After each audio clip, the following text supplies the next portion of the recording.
Student student कल के lecture में मैंने आपको बताया था सेट क्या चीज़ होती है और कुछ इम्पोर्टेंट्स नोट्स बताए थे सेट के बारे में। आज हम शुरू करेंगे काउंटेबिलिटी ऑफ ए सेट। तो काउंटेबिलिटी ऑफ ए सेट में काउंटेबल सेट भी आता है, अनकाउंटेबल सेट भी होते हैं और फाइनाइट इनफाइनाइट सारे, ठीक है। तो फाइनाइट इनफाइनाइट मैंने कल के लेक्चर में ऑलरेडी आपको बता चुका हूँ कि फाइनाइट सेट क्या होता है, जिसमें फाइनाइट नंबर ऑफ एलिमेंट्स होते हैं, मतलब जिनमें हम कोऑर्डिनेटली काउंट कर सकते हैं। अब बात करते हैं काउंटेबिलिटी ऑफ सेट में। तो देखिए, अगर फाइनाइट सेट में हम कोई भी नंबर काउंट करेंगे तो कोई इशू नहीं आएगा। जैसे कि फाइनाइट नंबर ऑफ सेट है, एक सेट है 1 2 3 अप टू n। तो एक फाइनाइट है, मतलब नंबर ऑफ एलिमेंट्स इसमें कितने n। तो जैसे 1 2 3 ये भी एक फाइनाइट है। एम्प्टी सेट भी एक फाइनाइट होता है क्योंकि उसमें नंबर ऑफ एलिमेंट्स कितने हैं, 0। तो 0 is a finite. Empty set को हम फाइनाइट कहते हैं क्योंकि उसमें कॉर्डिनलिटी कुछ नहीं होती, तो 0 होती है, ठीक है।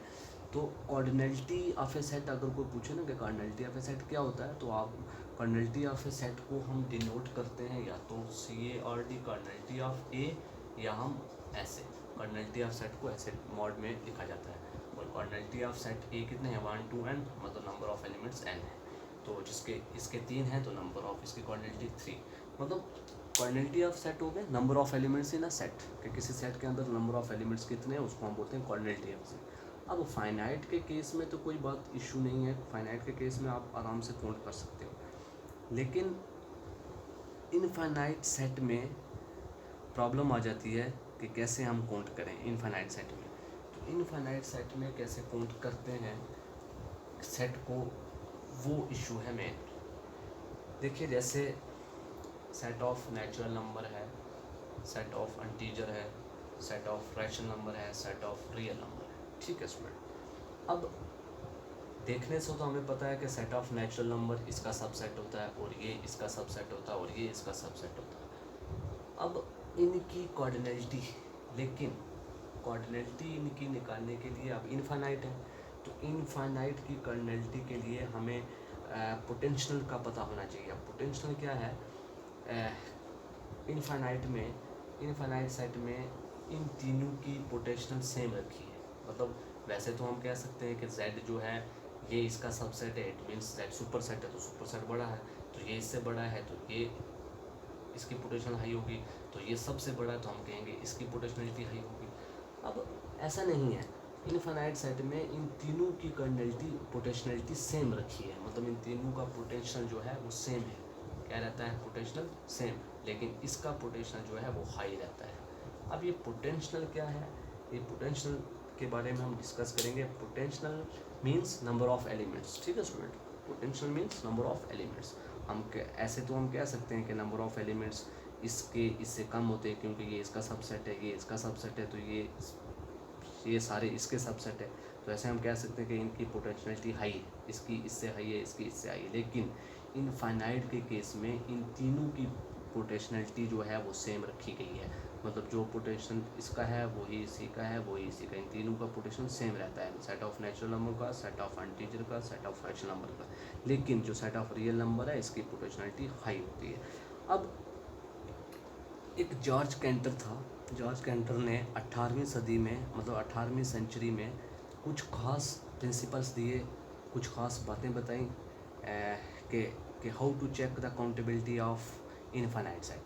मतलब जॉर्ज कैंटर ने 18वीं सेंचुरी में ये कहा था, कुछ प्रिंसिपल्स दिए थे कि हम काउंटेबिलिटी कैसे फाइंड कर सकते हैं किसी भी इनफाइनाइट सेट की। तो इनफाइनाइट सेट की काउंटेबिलिटी कैसे फाइंड करते हैं, सबसे पहले मैं आपको पोटेंशियल क्या चीज़ है, पोटेंशियल के बारे में थोड़ा बताता हूँ। तो देखिए, इनफाइनाइट सेट की काउंटेबिलिटी चेक करने के लिए सबसे पहले आपको बेसिक नॉलेज होना चाहिए फंक्शन के बारे में, डोमेन के बारे में, कोडोमेन के बारे में, रेंज के बारे में, 1 to 1 मैपिंग के बारे में, ऑन टू मैपिंग के बारे में। तो जो 1 to 1 और ऑन टू मैपिंग होते हैं ना, इन दोनों की मदद से, इन दोनों की हेल्प से हम ये पता लगा सकते हैं कि किस सेट का पोटेंशियल हाई है और किसका लो है, ठीक है स्टूडेंट। किसकी मदद से, 1 to 1 मैपिंग और ऑन टू मैपिंग से हम ये पता लगा सकते हैं कि किस सेट की पोटेंशियलिटी हाई है, इसकी पोटेंशियल हाई है या इसकी हाई है या इसकी हाई है या किस सेट की पोटेंशियल जो है वो हाई है। तो वो हम पता लगा सकते हैं 1-1 मैपिंग से और ऑन टू मैपिंग से। तो थोड़ा मैं 1-1 और ऑन टू मैपिंग के बारे में डिस्कस कर लेता हूँ, फिर आपको पोटेंशियल के बारे में भी समझ आ जाएगा, तो फिर इस तरीके से हम आगे बढ़ेंगे। ठीक है स्टूडेंट, तो मैं एक मैपिंग बना रहा हूँ। सपोज एक ये बनाई मैंने, इसका ABC एलिमेंट लिए और इसका एलिमेंट लिए XYZ। ठीक है, मान लेते हैं A की इमेज ये है और B की भी ये और C की क्या है Z। ठीक, एक मैपिंग ये ले लेता हूँ मैं F, ये सेट A है, ये सेट B है। सिमिलरली सेट AB एक मैपिंग ये ले लेता हूँ ABC XYZ। तो इस ये मैपिंग में ले लेता हूँ सपोज XY, तो ही रख लेते हैं X और Y। मान लेते हैं इसकी क्या है A, इसकी भी क्या है और इसकी क्या है ये, इसके साथ रिलेट हो रहा है। अब इसी में इन्हीं चीज़ों में आपको सारी चीज़ें क्लियर कर दूंगा मैं, डोमेन कोड डोमेन फंक्शन सारा कुछ, सिर्फ आप समझे। पहले मैपिंग देखें, ये मैं 4 किस्म की मैपिंग बनाता हूँ, ABC XYZ। ठीक है, ये इसके साथ, ये Z के साथ, ये इसके साथ ABC, और इधर में कुछ 4 एलिमेंट ले लेता हूँ XYZP। ठीक है स्टूडेंट, मान लेते हैं इसके साथ है, इसके Z के साथ और इसकी Y के साथ। अब 1-to-1 मैपिंग क्या होता है कि 1-to-1 मतलब हर एक एलिमेंट्स के लिए अलग अलग इमेज बने, मतलब इसकी इमेज ये अलग बनी, इसकी अलग बनी। 1-to-1 मतलब ये इसके साथ रिलेट हुआ, ये इसके साथ 1-to-1 उसको कहेंगे। तो ये हो गया, हम इस मैप को कह सकते हैं 1-to-1 मैप। क्या कह सकते हैं? 1-to-1। अब इस केस में देखिए, इस केस में एक मतलब 2 एलिमेंट्स की इमेज एक ही बन रही है, तो इस ऐसे वाले मैपिंग को हम कह सकते हैं मेनी-वन मैपिंग। क्या कह सकते हैं? मेनी-वन। मेनी-वन की जरूरत नहीं पड़ेगी आपको इस यूनिट में, लेकिन वैसे आपको बताता हूँ, ये बनेगा मेनी-वन। तो ये भी क्या है, ये भी क्या है 1-1 मैपिंग। तो 1-1 नहीं है, सॉरी, इसकी भी मेनी-वन है। तो ये भी क्या है मेनी-वन, और ये 1-1, तो ये भी क्या है 1-1। अब बात करते हैं डोमेन की। तो आपको पता है ये जो सेट ए होता है ये पूरे का पूरा डोमेन होता है, और ये सेट पूरे का पूरा कोडोमेन होता है। सेट बी जिस पर इमेज बनती है वो कोडोमेन होता है, और जिससे बनाई जाती है वो डोमेन होता है। लेकिन जो रेंज होता है ना, रेंज होता है जो इमेजेस बन रही हैं, इमेजेस के सेट को रेंज कहता है। जैसे इसकी इमेजेस, इन एलिमेंट्स के इमेजेस एक एक्स बन रही थी, एक सेट, तो मतलब एक्स और जेड के सेट को हम बोलेंगे range. Similarly X Y range, इधर से एक्स वाई जेड रेंज कहलाएगा, इधर से एक्स वाई जेड क्या कहलाएगा? रेंज। मतलब जिस एलिमेंट्स के साथ इमेज बनाएगा वो रेंज कहलाता है। ठीक है, ये तो सिंपल सा फंडा है। तो बात कर रहे थे हम 1-1 और ऑन-टू की। 1-1 आपको समझ आ गया कि 1-to-1 इमेज होनी चाहिए, हर एक की अलग अलग इमेज। ठीक, ये हो गया 1-to-1। लेकिन ऑन-टू इमेज क्या होता है कि जो कोडोमेन के एलिमेंट्स हैं ना, वो सारों की इमेज इधर होनी चाहिए, मतलब प्री इमेज होनी चाहिए। अब यहाँ से देखिए, इस ये वाई बच रहा है, इस वाई की कोई इमेज नहीं है, इधर प्री इमेज कोई भी नहीं है, ना ही इसके साथ कोई एलिमेंट रिलेट हो रहा है, तो इट मीन्स ये ऑन-टू नहीं होगा। तो ये क्या कहलाएगा? सिर्फ मेनी-वन फंक्शन। अब इस केस में देखिए, इस केस में भी ये मेनी-वन है, मेनी-वन तो है, लेकिन साथ ही साथ ये ऑन-टू भी है। क्यों? क्योंकि इसकी इमेज इधर बन रही है और इसकी इमेज इधर बन रही है, तो इट मीन्स हम कह सकते हैं ये मेनी-वन ऑन-टू फंक्शन है। तो अब इस केस में ये 1-1 भी है, ऑन-टू भी है, क्योंकि हर एक के साथ रिलेट हो रहा है और हर एक की प्री इमेज है, तो 1-1 भी है, ऑन-टू भी है।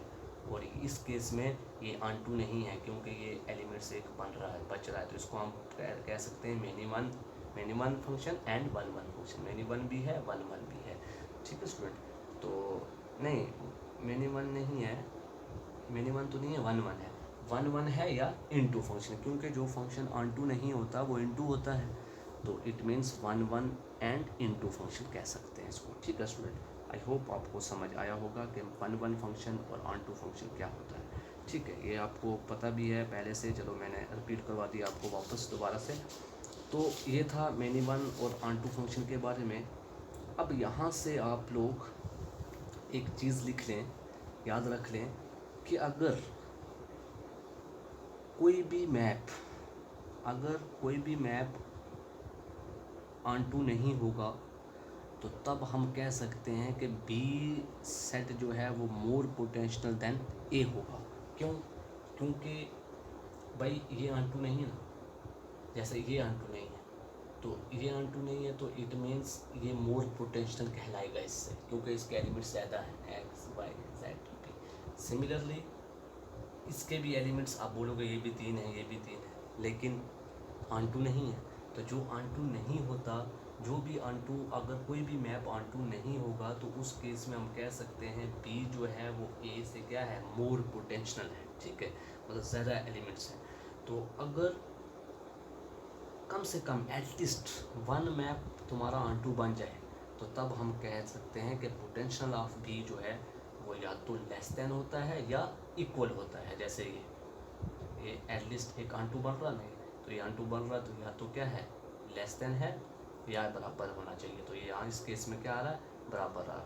तो इस केस में देखिए, इस केस में ये ऑन टू फंक्शन है लेकिन क्या है, लेस देन है। बी की पोटेंशियलिटी जो है वो ए से क्या है, कम है, क्योंकि इसके 2 एलिमेंट्स हैं, इसके 3 एलिमेंट्स हैं। ठीक है स्टूडेंट, तो हम कह सकते हैं कि अगर at least one map is onto, कि अगर कम से कम एक मैप ऑन टू होगा तो तब हम कह सकते हैं कि पोटेंशियल ऑफ बी जो है वो लेस देन ए होगी या इक्वल टू ए होगी। ठीक है, अगर तुम्हारा, ये था ऑन टू की बात, अगर तुम्हारा मैप ए टू बी 1 1 है तो उस केस में ए की पोटेंशियलिटी ज़्यादा हो जाती है एज़ कम्पेयर टू बी, क्योंकि जैसे कि इधर है, अब ये इस केस में ये 1 1 है ना, ये 1 1 है लेकिन ऑन टू नहीं है।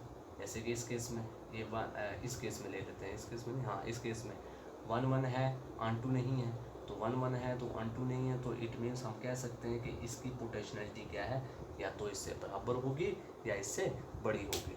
एटलीस्ट अगर एक तुम्हारा मैप मिल जाए तुम्हें, मतलब अगर इस केस में मैंने एक कंडीशन बताई कि अगर ऑन टू 1 1, अगर कोई भी तुम्हारा मैप 1 1 नहीं होगा, कोई भी तुम्हारा मैप 1 1 नहीं होगा, जैसे कि 1 1 कौन सा नहीं है, ये वाला 1 1 नहीं है, ये मिनिमम है। तो कोई भी मैप अगर 1 1 नहीं होगा तो उस केस में हम कह सकते हैं कि ए की पोटेंशियलिटी बी से क्या है, ज़्यादा है। तो अगर कम से कम एक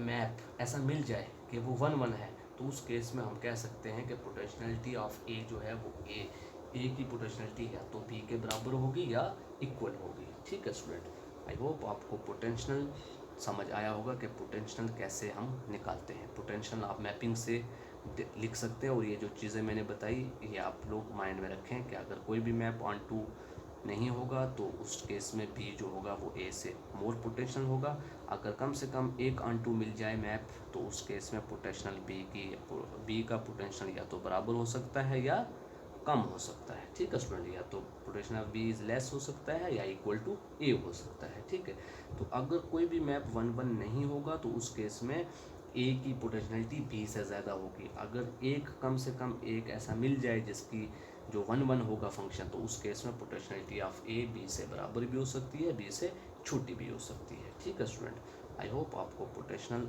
ऑफ एलिमेंट समझ आया होगा। ठीक है, तो अब सपोज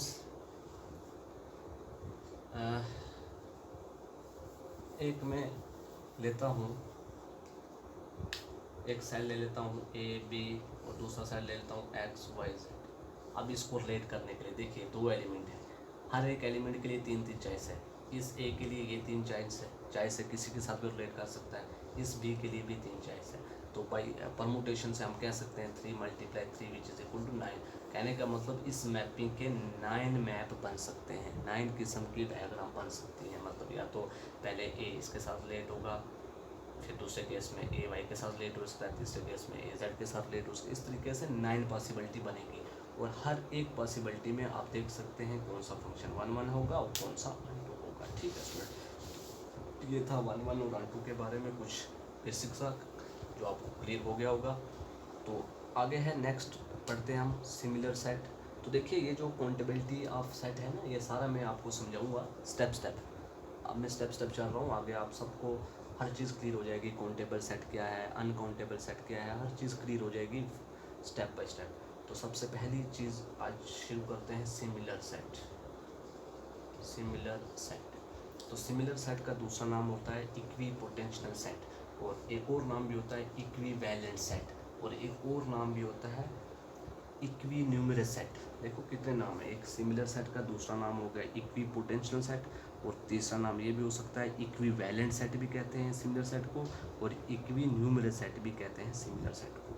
ठीक है, अब सिमिलर सेट में, सिमिलर सेट क्या चीज़ है, सिमिलर या इक्विवेलेंट सेट। मान लेते हैं let A and B are non empty set, ठीक है, और नॉन एम्प्टी सेट। मान लेते हैं ए और बी क्या है, तुम्हारे नॉन एम्प्टी सेट है।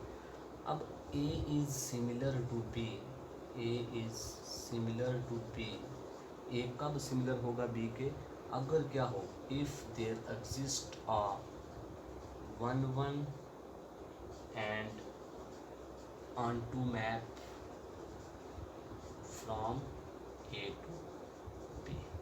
भाई दो, अगर कोई भी दो नॉन एम्प्टी सेट ले लें, वो सिमिलर कब होंगे, अगर उनके बीच में 1 1 और onto मैप हो जाए, मतलब 1 1 और onto दोनों मैप बन जाएंगे, तब हम बोलेंगे ए इज सिमिलर टू बी।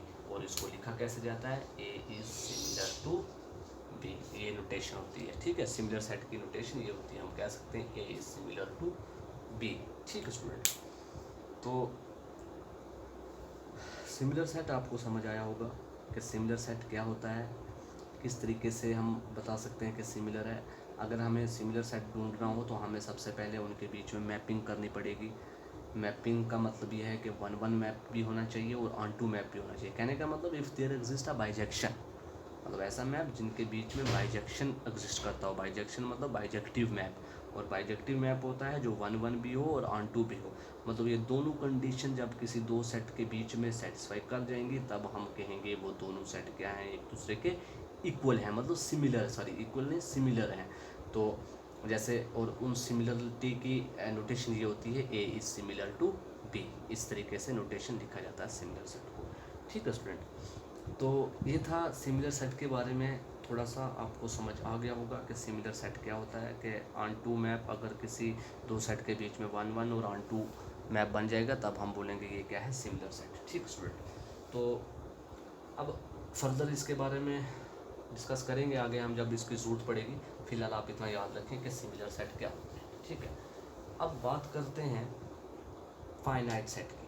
अब फाइनाइट सेट आपको पता ही है क्या होता है, जिसमें काउंटेबल सेट हो, मतलब एलिमेंट्स काउंट हो जाए, नंबर ऑफ एलिमेंट्स फाइनाइट हो, जैसे 1 2 3 एन। ठीक है, नंबर ऑफ एलिमेंट्स फाइनाइट होंगे तो हम फाइनाइट सेट बोलेंगे। अब इनफाइनाइट सेट में बात कर रहे थे हम इनफाइनाइट सेट की। ठीक है ना, मैं इनफाइनाइट सेट की बात करते करते इतना किस्सा आपको समझाना पड़ा। इनफाइनाइट सेट की बात कर रहे थे, मैंने कहा था set of natural number infinite होता है, set of rational number, set of integer, तो पावर सेट ऑफ एन। ठीक है, इस एन क्रॉस एन, ये सारे के सारे क्या होते हैं, इनफाइनाइट सेट होते हैं। ठीक है, तो इनफाइनाइट सेट के लिए हम, अब हमें कार्डिनलिटी, देखिए फाइनाइट सेट की तो कार्डिनलिटी हमें पता है। अगर फाइनाइट सेट दिया होगा, सपोज एक सेट दिया है आपके पास 1 2 3 4, मैं कहूँगा कि इसकी कार्डिनलिटी कितनी है, find the cardinality of this set. आप आसानी से निकाल लोगे कार्डिनलिटी इसकी कितनी है, 1 2 3 4 एलिमेंट है, तो आप बोलोगे कार्डिनलिटी ऑफ ए कितना है, 4। ठीक है, लेकिन अगर इनफाइनाइट सेट दिया हो, मतलब 1 2 3 4 dash dash dash dash, infinite set दिया हो, तो इनफाइनाइट सेट की कार्डिनलिटी कैसे फाइंड करते हैं, मतलब क्या नोटेशन ऐसे यूज़ करते हैं कि उसकी हम कार्डिनलिटी निकाल पाएँ। तो इस केस में, इनफाइनाइट सेट के केस में हमेशा हम अडॉप्ट करते हैं symbols to denote their cardinality. उनकी कार्डिनलिटी को डिनोट करने के लिए हम सिंबल्स लगाते हैं, and that symbols is known as, मतलब these symbols is called as transfinite number. तो देखिए, मान लेते हैं इसकी कार्डिनलिटी हमें पता ही नहीं है, तो जब जिस इनफाइनाइट सेट की कर्नैलिटी हमें पता ही नहीं कितनी है, तो उसके लिए हम क्या यूज़ करते हैं, सिंबल यूज़ करते हैं कुछ, और उन सिंबल को क्या कहते हैं, ट्रांसफाइनाइट नंबर। आप याद रखें, वो जो सिंबल हम यूज़ करते हैं ना किसकी कर्नैलिटी निकालने के लिए, इनफाइनाइट नंबर, इनफाइनाइट सेट की कर्नैलिटी निकालने के लिए हम कुछ सिंबल का यूज़ करते हैं, और उन सिंबल्स को कहते हैं ट्रांसफाइनाइट नंबर। क्या कहते हैं, ट्रांसफाइनाइट नंबर। ठीक है, तो अगर दो इनफाइनाइट सेट एक जैसे आ जाए तो उस टाइम उनका ट्रांसफाइनाइट नंबर भी सेम दिया जाएगा, या सिंबल इज यूज टू, या सिंबल हम यूज़ करेंगे उनकी कर्नैलिटी को शो करने के लिए, डिनोट करने के लिए। तो मैक्सिमम हम क्या करते हैं, ट्रांसफाइनाइट नंबर क्या चूज़ करते हैं, एल्फ नॉट। ठीक है, मतलब suppose set of natural number है, इसकी कर्नैलिटी हम पता कैसे लिखते हैं इनफाइनाइट सेट में, ऐसे एल्फ नॉट, ये सिंबल आपने कभी पढ़ा होगा, और इसको कहते हैं एल्फ नॉट, एल्फ नॉट। और ये एक रुदी भाषा का वर्ड है, रुदी भाषा एक होती है उधर बाहर, उस भाषा का ये एक वर्ड है एल्फ नॉट। और इस एल्फ नॉट सिंबल को हम यूज़ करते हैं किसकी कर्नैलिटी निकालने के लिए, इनफाइनाइट नंबर ऑफ सेट की कर्नैलिटी निकालने के लिए। अब जैसे कि चूँकि मैंने अभी आपको कहा कि इनफाइनाइट सेट में कि नेचुरल नंबर की कर्नैलिटी, मतलब इनफाइनाइट सेट में नेचुरल नंबर इक्विवेलेंट होता है सेट ऑफ इंटीजर के, और ये इक्विवेलेंट होता है सेट ऑफ रैशनल नंबर के। अब चूंकि ये तीनों आपस में इनफाइनाइट के केस में इन तीनों की सिमिलरिटी है, ये तीनों सिमिलर है, मतलब इनका पोटेंशियल सेम है, तो इस केस में हम कह सकते हैं कि cardinality of N equal to cardinality of Z equal to cardinality of Q which is equal to aleph nought होगी। मतलब इन तीनों की कर्नैलिटी क्योंकि सिमिलर है ना, तो अभी मैंने बोला जो भी सिमिलर सेट होंगे उन सारों की कर्नैलिटी भी क्या होगी, सिमिलर होगी। तो हम कह सकते हैं कि इनकी कर्नैलिटी क्या है, एल्फ नॉट। ठीक है, ये इनफाइनाइट सेट के लिए हम मैक्सिमम सिंबल ही यूज़ करते हैं। इनफाइनाइट सेट की हमें अब पता नहीं ना कि क्या होती है कर्नैलिटी, तो हम कोई सिंबल डिनोट कर लेंगे, जैसे जर्नल हम लेते हैं एल्फ नॉट ही लेते हैं। तो एल्फ नॉट एक रुदी भाषा का वर्ड है, ठीक है, और ये हम इनफाइनाइट सेट के लिए, इनफाइनाइट सेट की कर्नैलिटी का के लिए हम इस सिंबल को अडॉप्ट करते हैं। ठीक है स्टूडेंट, तो आई होप आपको इतना समझ आया होगा कि किस तरीके से इनफाइनाइट सेट की कर्नैलिटी हम फाइंड की जाती है। ठीक है स्टूडेंट, तो जब हम इनके रिलेटेड क्वेश्चन करेंगे ना, जब ऐसे क्वेश्चन आ जाएंगे आगे कि find the cardinality of a set natural number या सेट इंटीजर या सेट ऑफ रियल नंबर की कर्नैलिटी बताओ, तो उस केस में जब हम जो सिंबल यूज़ करेंगे वो मैं आपको बताऊंगा एज, मतलब अकॉर्डिंग टू द कंडीशन जो हमें क्वेश्चन करने होंगे उस हिसाब से हम लोग इनको सॉल्व करेंगे। कि फिलहाल आप सिर्फ फर्दर इनका सिर्फ कंसेप्ट दिमाग में रखें कि इनफाइनाइट सेट फाइनाइट सेट होते क्या है, चलो सिर्फ कंसेप्ट दिमाग में रखना है। ठीक है, तो कल हम पढ़ेंगे इंशाल्लाह काउंटेबली